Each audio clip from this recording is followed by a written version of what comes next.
Bienvenido de nuevo a nuestra actual serie de mensajes. O, si esta es tu primera vez con nosotros, pues seas muy bienvenido. Para ponerte al día, la mayoría de las veces la vida es ordinaria y normalmente las cosas en nuestras vidas se dirigen en su dirección ordinaria, su dirección habitual, que generalmente es la dirección correcta. Tal vez necesitamos un pequeño ajuste aquí o allá, algunos retoques de vez en cuando, la corrección de nuestro rumbo de vez en cuando.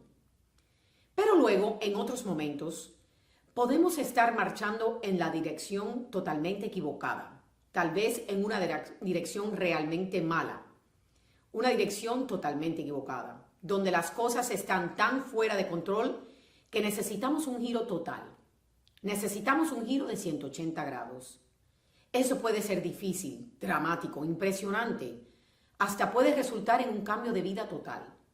A veces, un giro de 180 grados puede significar simplemente un cambio en nuestra forma de pensar. Estamos pensando de una manera quizá acerca de un problema o persona y entonces sucede algo.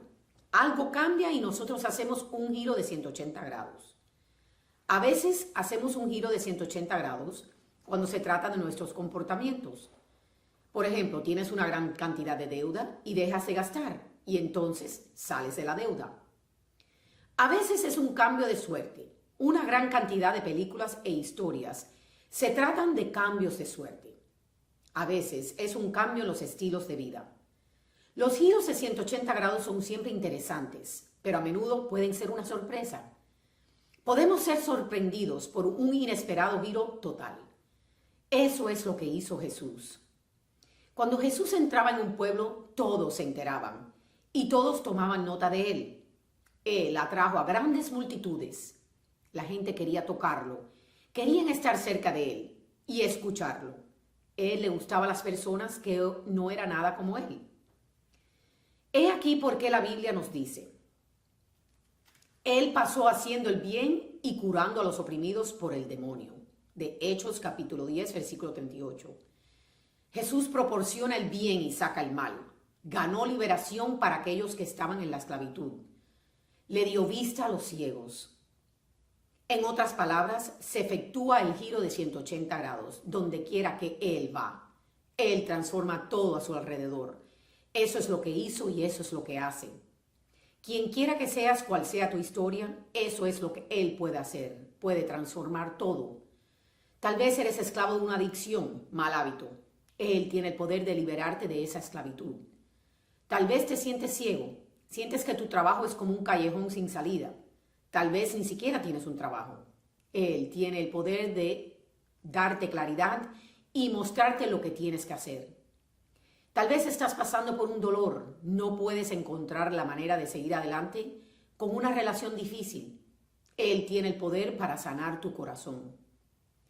La semana pasada hablamos de las heridas que todos llevamos en nuestros corazones. El dolor que a veces nos hace daño y a veces nos lleva a herir a los demás. Dijimos que las personas heridas hieren a otros. Pero Jesucristo tiene el poder de hacer un giro de 180 grados en nuestro dolor y nos sana. Las personas sanadas curan a los demás. Él puede transformar tu vida. Eso es lo que hizo y eso es lo que Él hace. Mira la historia que leímos el domingo pasado del Evangelio de Juan. La historia entera se trata de una transformación tras otra. No pescan nada y después aportan una gran cantidad de pescados, una cantidad imposible. Tienen hambre. Él les prepara el desayuno y, por supuesto, su amigo estaba muerto y ahora está vivo. La Pascua celebra la creencia en la resurrección de Jesucristo, de entre los muertos. Los cristianos creen que 3 días después de que Jesús murió brutalmente, se levantó de entre los muertos. Pero Dios invierte la situación, cambió la muerte de Jesús del fracaso, derrota, a la victoria y el triunfo. El punto principal del cristianismo no se trata de prácticas religiosas, normas, tradición. No se trata de la religión, se trata de un evento, se trata del giro de 180 grados que Jesús hizo en la muerte. Jesús se levantó de entre los muertos y Él promete que nosotros también podemos. Jesús hizo un giro de 180 grados sobre la muerte. Eso es lo que Él hizo y eso es lo que Él hace. Hoy vamos a hablar de un cambio que es el 180 grados que todos queremos en nuestras vidas. Si yo pudiera usar una varita mágica y decirte que podías tener este don, harías lo que fuera necesario para obtenerlo. Si este don es la primera cualidad que te vino a la mente o una de las palabras que utilizan la gente para describirte, estarías encantado. Esa cualidad o característica es una virtud llamada valor. En docenas de lugares de la Biblia insiste en lo siguiente: ten ánimo, sé fuerte, del Salmo 27. El valor no es la ausencia de miedo, el valor es la falta de inacción cuando enfrentamos al miedo. Es la fuerza mental o moral como una respuesta al miedo. Este es un gran tema porque todos tenemos temores. Por lo general, los temores más comunes: a las arañas, las serpientes, las alturas, espacios encerrados, espacios abiertos y amplios, miedo a los perros, miedo a los truenos y relámpagos, miedo a las inyecciones, miedo a situaciones sociales, miedo a montar un avión, el miedo de los microbios. También entre los principales temores: conducir un carro, hablar en público y los payasos. Pero como todos sabemos, dichas listas ni tan siquiera llegan a describir los temores que nos acechan y, si se lo permitimos, descartan las partes más importantes en nuestras vidas. Tenemos miedo de la intimidad, tenemos miedo al cambio, tenemos miedo del rechazo, tenemos miedo del daño y el dolor, tenemos miedo al fracaso, tenemos miedo del futuro, tenemos miedo de la muerte. El valor es la opción de actuar a pesar de esos temores. Las personas valientes no son audaces. Los locos son los que no le tienen miedo a nada. Las personas valientes tienen tanto miedo como el resto de nosotros. La diferencia es que ellos se niegan a no hacer nada cuando se enfrentan al miedo. Al contrario, insisten en hacer algo. Sentir miedo y tomar la decisión de actuar. Dejarte guiar por tu corazón y conciencia, a pesar de las dificultades y las amenazas. Perseverando contra la adversidad. Defendiendo lo correcto sin importar las consecuencias. La ampliación de nuestras metas. Dejando de lado lo meramente familiar y lograr cosas mayores. Enfrentar el sufrimiento y la pérdida con dignidad y gracia. Todos nosotros queremos ser así. Todos queremos ser valientes. Para reflexionar, estamos confiando, como siempre, en la palabra de Dios, mirando un pasaje de los Hechos de los Apóstoles. A lo largo de esta serie, vamos a leer los Hechos de los Apóstoles, que es un libro de la Biblia escrita por un hombre llamado Lucas, que también escribió el Evangelio de Lucas. Antes de llegar al pasaje principal, te voy a dar un poco de historia. A principios de la historia, Pedro, que fue uno de los primeros seguidores de Jesús, sana a un hombre de una manera muy pública y notable, lo cual a su vez atrajo a una gran multitud, y que a su vez resulta en que Pedro y su socio Juan sean detenidos por las autoridades religiosas que estaban tratando de aplastar y parar este movimiento de Jesús. Ellos son llevados ante un tribunal donde ellos hablan con fuerza y autoridad sobre su fe.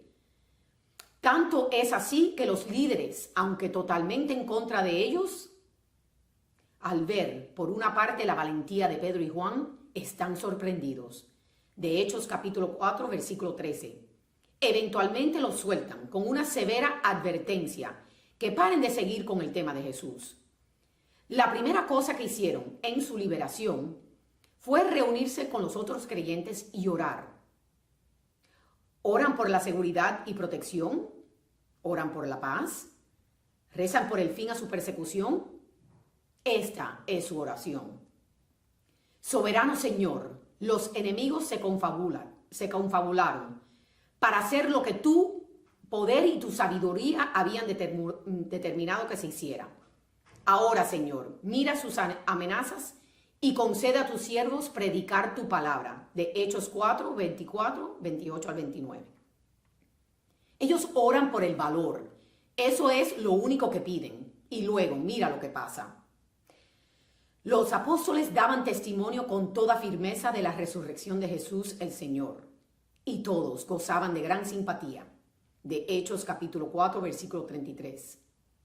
Y Lucas añade, quedaron todos llenos del Espíritu Santo y anunciaban con absoluta libertad la palabra de Dios.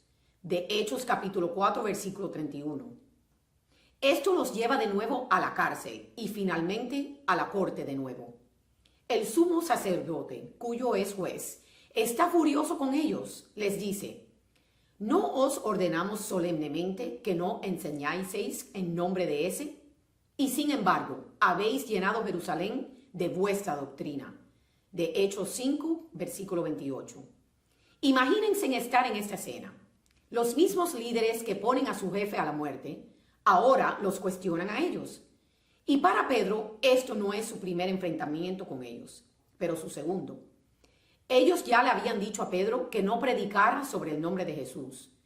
Tienen la capacidad para condenarlo a la muerte. Entonces, ¿qué harías tú? El sentido común te diría que te dieras por vencido, disculparte y prometer no volver a hacerlo. Eso no es lo que hace Pedro. Lo que él hace es explicar el valor. Y antes de compartir lo que dice Pedro, recuerden la historia de Pedro. Pedro negó a Jesús 3 veces, no porque fue interrogado por la gente en autoridad, sino porque una chica joven le había preguntado si conocía a Jesús. Y por miedo, temor al hombre, en realidad temor a una joven, él se derrumbó y negó a Jesús 3 veces, después de que él juró que nunca negaría a Jesús. Aquí está lo principal, lo que podría transformar nuestras vidas, que cambiaría por completo nuestras vidas y nos convierte en un poderoso agente de cambio. Si todos pudiéramos vivir nuestras vidas con este principio en mente. En vez de disculparse, Pedro dice, hay que obedecer a Dios antes que a los hombres. De Hechos capítulo 5, versículo 29. Hay que obedecer a Dios antes que a los hombres. Hay que obedecer a Dios antes que a los hombres. Digan esto en voz alta conmigo. Vamos a poner las palabras en la pantalla. Hay que obedecer a Dios antes que a los hombres. De Hechos capítulo 5, versículo 29. Entonces, ¿a qué le tienes miedo? ¿A quién le tienes miedo? Durante mucho tiempo, el padre Michael tuvo miedo de ser criticado. Como el pastor de la iglesia Nativity, quería gustarle a todos. Pero enseguida supo que haciendo o diciendo cualquier cosa en su trabajo como pastor, él sería criticado. Y por un tiempo se frenó y se hizo muy tímido en su liderazgo de la iglesia y también en su predicación. Pero sin embargo, la iglesia Nativity ha crecido y se ha movido hacia adelante, porque se propusieron marchar en una dirección que Dios les había mostrado. Obedecieron a Dios, a pesar de que trajo fuertes críticas y rechazo por parte de algunas personas, y que no se sentían bien. Pero al final del día, el padre Michael ha experimentado mucha paz y ha estado mucho más a gusto cuando ha obedecido a Dios y no permite que el miedo a los seres humanos determine sus decisiones. Todavía el padre Michael le tiene miedo a la crítica y a la gente insensible. Cuando lanzaron su libro Reconstruir, la diversión con el lanzamiento ayudaba a lidiar con el temor de los comentarios negativos. En Amazon o Barnes & Noble, los usuarios pueden publicar opiniones y decenas de personas lo han hecho. Y el padre Michael no ha leído ninguna de esas opiniones, por temor a que algo malo se esté comentando. ¿De qué estás asustado? Sepan lo que les da miedo, nómbrenlo y enfréntenlo, porque aquí está el punto importante. Si permiten que sus miedos los controlen y determinen sus decisiones e incluso gobiernen sus vidas, es muy importante reconocer que los miedos nos alejan de Dios. Tus temores te evitarán cumplir con la obediencia completa a Dios. Sepan lo que les da miedo, nómbrenlo y enfréntenlo. Ten ánimo, sé fuerte. Salmo 27. Si no tienes valor, tienes que conseguir el valor. ¿Cómo haces eso? ¿Cómo se consigue el valor? Permítanme sugerirles 2 pasos sencillos para tomar cuando encuentran que su miedo a los seres humanos los paraliza y no hacen lo que saben que se debe hacer. No adoptan las medidas que necesitan ser adoptadas de decir lo que se necesita decir. En primer lugar, oren por el valor. Sé que suena elemental, suena obvio, pero ¿con qué frecuencia lo haces? Yo estaba tratando de responder a esta pregunta y la respuesta fue más o menos nunca. Oren por el valor. Eso es lo que hizo Pedro. Más o menos dijo: Dios, tú eres Dios y yo no lo soy. Y tampoco lo que sea o quien quiera que sea que yo temo. Dame valor. En segundo lugar, cambien su enfoque de tu miedo a Dios.